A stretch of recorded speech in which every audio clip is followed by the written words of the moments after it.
We're back with you tonight here on In Focus, the third and final hour. And, of course, now we bring you an update on the U.S. midterm elections with Voice of America Chief National Correspondent Steve Herman. Steve, good evening. Good to have you, and thank you very much for your time. I know it's 3 p.m. afternoon, your time, but we appreciate you coming on tonight. We just listened to a briefing by the OCE Observer delegation there, talking of a rather robust, solid, but professional and democratically run election. Would you say that would be your observation?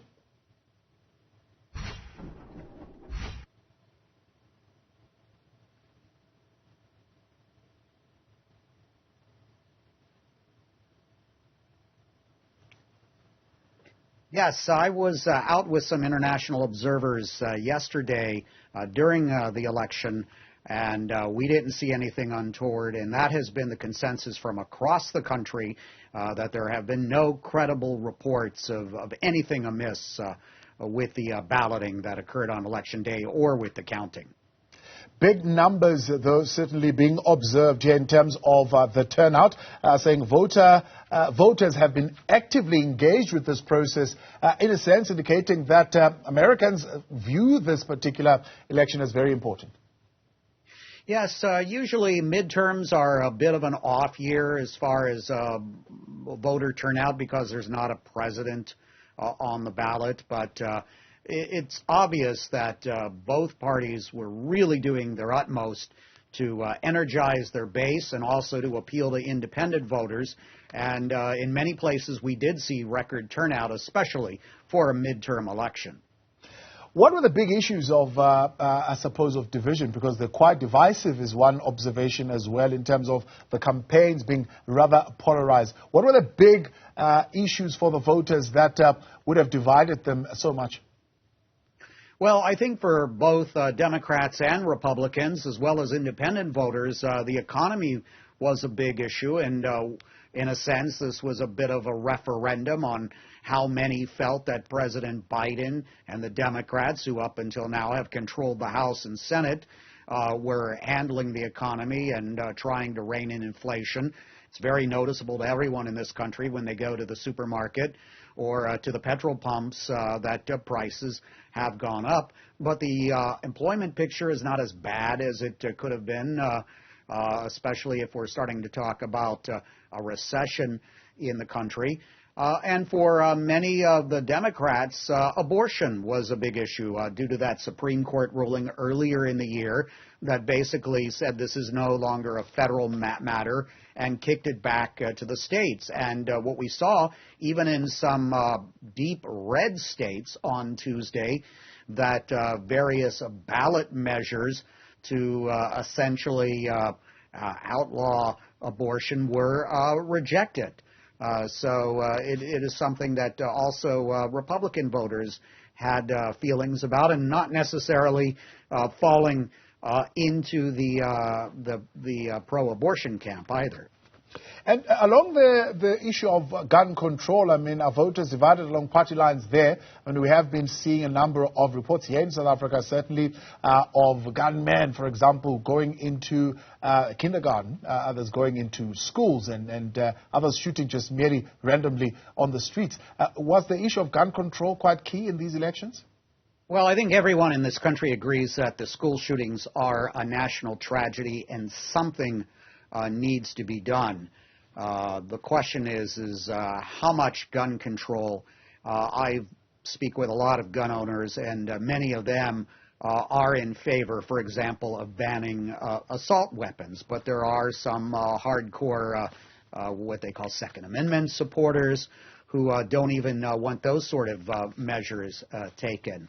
So, yes, it was an issue, but probably not as high up in the minds of many voters as, say, the economy or the abortion issue. Is it too early at this particular stage, particularly as we still await some key numbers coming from key areas to predict how this is going to sway? I'm sorry, say again? I'm saying, is it too early to predict at this stage, particularly as we still await some numbers from some key areas to predict whether Republicans or the Democrats will be the ones who are taking over the Senate?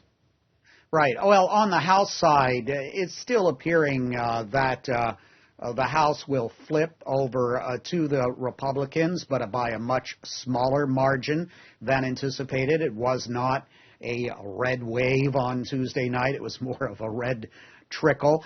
On the Senate side, we still have several races to be decided. Georgia is going to a runoff in December. Nevada, the Republican candidate, Adam Laxalt, has a slight lead over the incumbent Democrat, Catherine Cortez Masto. And there are some votes to come in from two of the big counties that lean towards the Democrats. So that one is undecided. And in Arizona, Mark Kelly, the former astronaut who is the incumbent Democrat, is leading there, but there are still ballots to be counted that could help the Republican in that race. So that one is not being called yet. And as far as the confidence in the system, we know the January 6th matter is still kind of being discussed right now, and lots of investigations and hearings currently going on. But others saying that it seemed to have, to an extent, shaken the confidence of Americans in the system. Has that been restored to an extent in terms of how these elections have been conducted? Yeah, I think it's too early to make a sweeping assessment about that. We have had some losing candidates today who fell into the what's called the election denier camp, conceding. And there may be some who the races have not decided yet that will say that there was fraud and will not accept the outcomes of the elections. And a lot of voters I've been speaking with, both Democrats, Republicans, and independents, all say that their faith in the system has been shaken since what happened on January 6th. But there are also those who do believe that there was funny business that went on with the 2020 election count for president. But we must emphasize that judges and the journalists, mainstream media in the country has looked at this, as well as many of the states, and there's been no credible evidence of that whatsoever. Now, some of the polling questions that have been conducted by some media houses include this particular question, Steve. Do you think democracy in the U.S. today is, one, very secure or very threatened? What are people saying?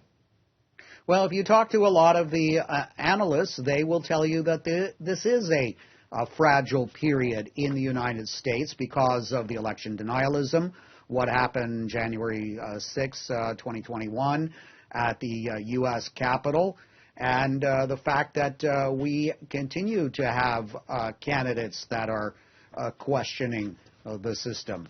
This is going to play out over the next couple of years.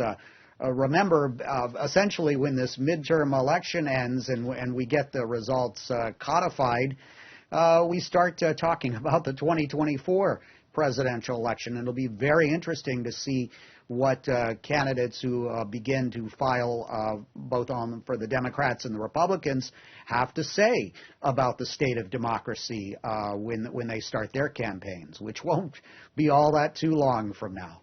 Speaking of those elections still coming up, others were asking that question whether or not these midterm elections would be a referendum on the Joe Biden presidency.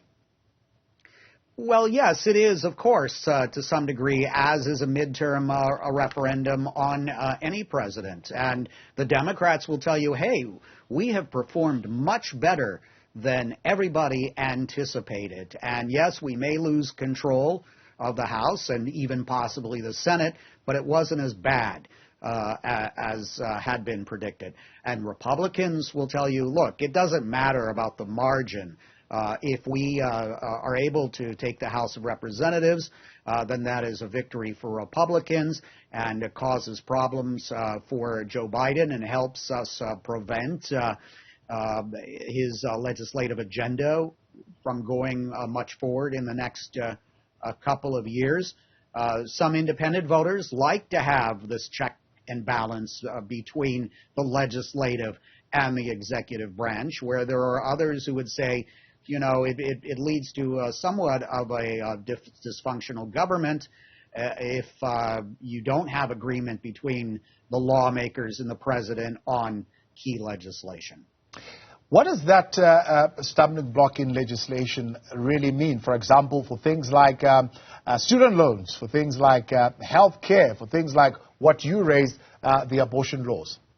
Right. Well, what the president has done through executive order is actually going to be challenged by the judicial branch of the government rather than perhaps the legislative branch. So the president still does retain very robust executive power to sign executive orders, and those usually get challenged by the judiciary, or people try to challenge them.